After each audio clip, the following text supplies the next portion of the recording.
میں ایک لڑکے سے محبت کرتی تھی اور اس سے شادی کرنا چاہتی تھی۔ گھر والے نہ مانے اور میں گھر سے بھاگ گئی۔ اس لڑکے نے میرے ساتھ بدکاری کر کے میرا سارا سامان لے کر غائب ہو گیا۔ واپس آئی تو آتے ساتھ ہی ابا نے میری شادی کروا دی۔ میں نے دلہا نہیں دیکھا تھا کیونکہ قسمت سے ہار چکی تھی۔ شادی کی رات جب شوہر نے گھونگھٹ اٹھایا تو قدموں تلے سے جان نکل گئی۔ وہ تو 70 سال کا۔ میں گمسم سی ہو کر رہ گئی تھی۔ میرے والد اور بھائی کمرے سے باہر نکل گئے تھے۔ جو کچھ وہ مجھے کہہ کر گئے تھے وہ میرے لیے اذیت ناک تو تھا، لیکن انکار کا حق نہیں رکھتی تھی۔ میں بس یہ سوچ رہی تھی کہ ایسا کون ہے جو میرے بارے میں یہ سب سچ جان کر مجھ سے شادی کے لیے راضی ہے۔ جو چوٹ میں نے اپنے گھر والوں کو دی تھی، میں اپنے باپ سے مزید کوئی بھی اختلاف نہیں کر سکتی تھی، اسی لیے رات تک بس لباس ہی تبدیل کر کے بیٹھ گئی تھی۔ میرے والد اور بھائی کمرے میں آئے، مجھ سے نکاح نامے پر سائن کروا کر چلے گئے۔ میری ماں نے تو دوبارہ پلٹ کر میری شکل تک نہ دیکھی تھی۔ میں نے ایک چادر خود پر لپیٹی اور رخصت ہو کر اپنے گھر کے مین دروازے سے باہر نکلنے سے پہلے میرے قدم رک گئے۔ اپنے گھر کی دہلیز پار کرتے ہوئے میرا دل اس وقت خون کے آنسو رو رہا تھا۔ کاش چند دن پہلے میں اسے پار کرنے سے پہلے صرف ایک بار اپنی عزت کا سوچتی، اپنے ان ماں باپ کے بارے میں سوچتی جو میری خاطر آج تک مشقت اٹھاتے آئے تھے۔ میرا باپ مجھ سے کتنی محبت کرتا تھا، مجھے کبھی شہزادی تو کبھی رانی کہتا تھا۔ میری ماں اپنی ضروریات کو کم کر کے میری خواہشات کو پورا کرنے کے لیے اپنا آرام سکون برباد کر لیتی تھی۔ میرا بھائی مجھے میری گڑیا کہتا تھا، میرے لیے کیا کچھ نہیں لاتا تھا، گو کہ سب ہی میرے لاڈ اٹھاتے تھے، لیکن میں نے انہیں کیا صلہ دیا تھا۔ میں گاڑی میں خاموشی سے بیٹھی تھی۔ مجھے اس بات سے کوئی دلچسپی نہ تھی کہ میرا شوہر کون ہے، کیسا ہے۔ ایک بڑے سے بنگلے کے باہر گاڑی رکی تھی۔ میں دیکھ کر حیران ہوئی تھی، ایسا کون تھا جو مجھے اتنے بڑے گھر سے بیاہنے آیا تھا۔ کبھی یہ خواب میں دیکھا کرتی تھی، بہت دعائیں بھی کیا کرتی تھی، منتیں بھی مانگی تھی، لیکن آج دل ہر خواہش سے آزاد ہو چکا تھا۔ میں نے خوابوں کے عذاب دیکھے تھے، سہے تھے۔ مجھے ایک کمرے میں لا کر بٹھا دیا گیا تھا۔ کمرہ کافی کشادہ تھا، اے سی چل رہا تھا۔ کب میرے کمرے کا دروازہ کھول کر بند ہوا، میرے دل کی دھڑکنوں میں کوئی ارتعاش پیدا نہیں ہوا تھا۔ میرا شوہر میرے سامنے آ کر بیٹھ گیا۔ میرے دل میں کوئی امنگ نہ تھی، لیکن جب اس نے مجھ سے سلام کیا تو اس کی آواز سن کر میرا مردہ دل دھک سے رہ گیا۔ بے ساختہ میں نے اس کی طرف دیکھا اور پتھر کی ہو گئی۔ وہ تو 70 سالہ۔ ہم لڑکیاں بھی کتنی نادان ہوتی ہیں جو سمجھتی ہیں کہ آسمان پر نظر آنے والا چاند جو ہمیں دیوار کی منڈیر پر نظر آ رہا ہے، ہم اسے ہاتھ بڑھا کر پکڑ لیں گی اور وہ ہماری دسترس میں آ جائے گا، لیکن یہ نہیں سوچتی کہ یوں بھی کبھی چاند دسترس میں آتا ہے۔ کچی نیندوں کے خواب ہمیشہ عذاب بن کر تڑپاتے ہیں۔ میں نے یہی عذاب سہے تھے اور اب تک سہ رہی ہوں۔ ڈائری لکھنے کا شوق مجھے 6ٹھی جماعت سے تھا۔ میں شعر لکھنے اور پڑھنے کی شوقین تھی۔ کچھ بڑی ہوئی تو رومانوی رسالے پڑھنے لگی۔ بہت سی لڑکیوں کی طرح جب میں ناول میں ہیروئن کا کردار پڑھتی تو تصور میں خود کو سوچتی اور ہیرو میرا تصوراتی ہوتا۔ میں کہانی میں اس قدر کھو سی جاتی کہ اپنی حقیقی زندگی بھی ایک خواب سی لگنے لگتی تھی۔ کبھی لگتا مجھے بھی کوئی سوٹڈ بوٹڈ ہیرو راہ میں مل جائے گا اور اپنے بڑے سے بنگلے میں رانی بنا کر رکھے گا، لیکن جو میرے ساتھ ہوا، خدا نہ کرے کہ کسی لڑکی کے ساتھ ہو۔ میرا نام حمیرہ ہے۔ ایسے ہی خواب سجائے جب میں کالج میں آئی تو ایک دن مجھے لگا کہ میرا خواب سچائی کی تصویر بن کر میرے سامنے آ گیا ہو۔ چند دنوں سے کالج جاتے ہوئے میں روز اسے دیکھتی تھی۔ وہ بہت ہینڈسم تھا، بالکل فلمی ہیرو جیسا۔ میں بس اسٹاپ پر کھڑی اسے ہی ٹکٹکی باندھے دیکھتی رہتی تھی جب تک کہ میری مطلوبہ بس نہ آ جاتی۔ وہ ہمیشہ لاپرواہ انداز سے کھڑا ہوتا تھا۔ مجال ہے کہ ایک نظر بھی وہ میری طرف دیکھتا۔ میری یہ آرزو ہوتی کہ وہ میری طرف دیکھے۔ میں ایک ایسے گھرانے سے تعلق رکھتی تھی جہاں شادی اپنے ہی خاندان میں ہوتی تھی۔ میری منگنی بھی میرے کزن سے ہوئی ہوئی تھی، لیکن وہ گہری رنگت کا مالک تھا۔ مجھے ایک آنکھ نہیں بھاتا تھا۔ میں خود بھی خوبصورت تھی اور مجھے لڑکے بھی ایسے ہی پسند تھے، اور اب تو مجھے ایسا لڑکا مل بھی گیا تھا۔ کچھ دن تو وہ لڑکا مجھے نظر انداز کرتا رہا، لیکن پھر وہ بھی مجھے دیکھنے لگا۔ کبھی مجھے دیکھ کر مسکرانے بھی لگتا۔ اف، اس کی مسکراہٹ سے اس کے گال پر پڑتا ڈمپل دیکھ کر مجھے اپنے پسندیدہ ناول کے ہیرو کا ڈمپل یاد آنے لگتا تھا۔ میں تصوراتی دنیا میں پہنچ جاتی کہ یہ لڑکا اب میری محبت میں بری طرح سے گرفتار ہو گیا ہے.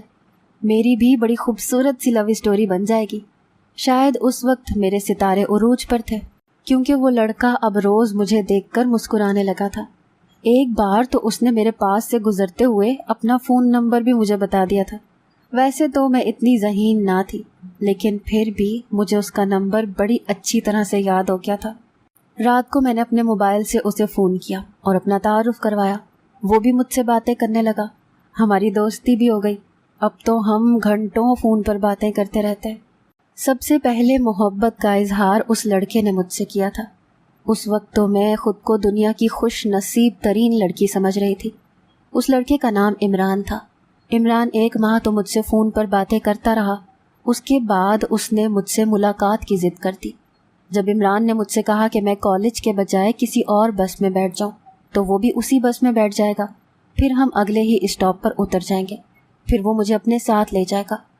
پہلے پہل تو میں نے عمران کو منع کر دیا، لیکن جب وہ مجھ سے ناراض ہونے کی دھمکی دینے لگا تو میں اس کی بات مان گئی، کیونکہ میں تو اس کی محبت میں بہت آگے نکل چکی تھی. اس لیے اس کی ناراضگی تو کبھی برداشت نہیں کر سکتی تھی. حامی تو میں نے بھر لی تھی، لیکن میں بہت خوفزدہ تھی. پہلے کبھی میں نے ایسا قدم نہیں اٹھایا تھا. کسی بھی لڑکے سے ملاقات کرنے میں یوں باہر جانے کا سوچ بھی نہیں سکتی تھی. میں اس قدر بے چین تھی کہ رات بھر سو نہیں پائی. صبح جب کالج کے لیے تیار ہو رہی تھی تو یہ سوچ کر میری جان نکل رہی تھی کہ کیسے میں کالج کے بہانے ملاقات کرنے جا سکتی ہوں، وہ بھی یونیفارم میں. اگر مجھے میرے ابا نے یا کسی جاننے والے نے دیکھ لیا اور ابا کو خبر ہو گئی تو وہ مجھے زندہ نہیں چھوڑیں گے. آج تک ہمارے خاندان میں باہر شادی نہیں ہوئی تھی. ہمارے خاندان کے لڑکوں نے آج تک اس بات سے اختلاف نہیں کیا تھا. تو میں تو پھر لڑکی تھی.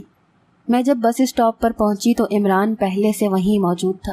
اس نے اسٹاپ پر رکنے والی بس کی طرف اشارہ کیا اور خود بھی بس میں بیٹھ گیا. میرا دل زور زور سے خوف کے مارے دھڑک رہا تھا. میرے ہاتھوں میں تری سی آ گئی تھی. میں کبھی پہلے یوں کسی کے ساتھ نہیں گئی تھی. اگر مجھے میرے باپ یا بھائی نے دیکھ لیا تو اس خیال سے تو میرے پیروں سے جان سی نکلی تھی. میرے ابا بہت سخت مزاج تھے، لیکن میں بھی محبت کے ہاتھوں مجبور ہو گئی تھی. میں عمران کو ناراض نہیں کر سکتی تھی. اگلے اسٹاپ پر اتر کر ہم ایک اور بس میں بیٹھ گئے. جہاں وہ بس رکی وہیں قریبی ایک پارک تھا. وہ مجھے وہاں لے گیا. اس وقت تو وہاں زیادہ رش نہ تھا، چند لوگ ہی چہل قدمی کر رہے تھے. عمران مجھے ایک کونے میں رکھے بینچ پر لے گیا. میں وہاں بیٹھ گئی. میں بہت ڈری ہوئی تھی. میری رنگت اڑی ہوئی تھی. گو کہ وہ جگہ میرے گھر سے بہت دور تھی، لیکن جب انسان کوئی غلط کام کرتا ہے تو اندر ایک خوف سا طاری رہتا ہے. میں چوری چھپے آئی تھی، اسی لیے بدحواس تھی. میرے ذہن میں بس یہی خوف تھا کہ ابا کی جان پہچان کا کوئی شخص مجھے یہاں عمران کے ساتھ نہ دیکھ لے. میں پہلے ہی اپنے یہاں آنے سے اندر ہی اندر پچھتا رہی تھی. اس پر جو کچھ میرے ساتھ عمران نے کیا، میرے رہے سہے اوسان بھی خطا ہو گئے تھے. وہ بینچ پر میرے اتنے قریب بیٹھ گیا کہ ہمارے درمیان کوئی فاصلہ نہ تھا. میں اس کی جرت پر بدک کر پیچھے ہٹی تھی. ٹھیک ہے کہ میں اس سے محبت کرتی تھی، بہت کرتی تھی، لیکن ایسی بے باکیاں مجھے پسند نہیں تھی. وہ میرے پیچھے ہٹنے پر ہنسنے لگا. کہنے لگا، کیا بات ہے حمیرہ، میں تمہیں یہاں پیار محبت کی باتیں کرنے کے لیے لایا ہوں اور تم ہو کہ پیچھے ہٹ رہی ہو. دیکھو یہاں آس پاس کوئی نہیں ہے. وہ مجھے دھیرے سے کہنے لگا. وہاں واقعی اس وقت کوئی نہ تھا. عمران مجھے یہ پسند نہیں ہے، میں نے جھجکتے ہوئے کہا. وہ میری بات کو سنجیدگی سے نہیں لے رہا تھا. کہنے لگا، میں تو آج کا دن تمہارے ساتھ یادگار بنانے آیا ہوں، تمہیں بھی تو پتہ چلے کہ محبت کیا ہوتی ہے. یہ کہہ کر وہ ایک گستاخی میرے ساتھ کر چکا تھا. میں تو دنگ سی رہ گئی، اسی لیے وہاں سے اٹھ کھڑی ہوئی. میں نے کہا، مجھے اپنے گھر جانا ہے، میں گھر جا رہی ہوں. وہ مجھے پکارتا ہی رہ گیا، لیکن میں اپنے گھر لوٹ آئی. میرا دل بری طرح سے دھڑک رہا تھا. میں ایسی بھی بے باک نہ تھی اور یہ بھی جانتی تھی کہ عمران سے فی الحال میرا ایسا کوئی رشتہ نہیں ہے کہ میں اس سے اس قسم کی محبت کا اظہار کروں. میرے چہرے سے بدحواسی سے پسینے بہنے لگے تھے. امی نے مجھے واپس گھر لوٹتے دیکھا تو وجہ پوچھنے لگی. میں نے سر درد کا بہانہ بنا دیا. عمران مجھ سے ناراض ہو گیا تھا. کافی دن اس نے مجھ سے بات نہ کی. کہنے لگا، تمہیں لگتا ہے کہ میں تمہارے ساتھ فلرٹ کر رہا ہوں؟ تم کیا مجھے 3rd کلاس قسم کا آوارہ لڑکا سمجھتی ہو؟ میں تمہاری محبت میں بری طرح سے مبتلا ہو چکا ہوں.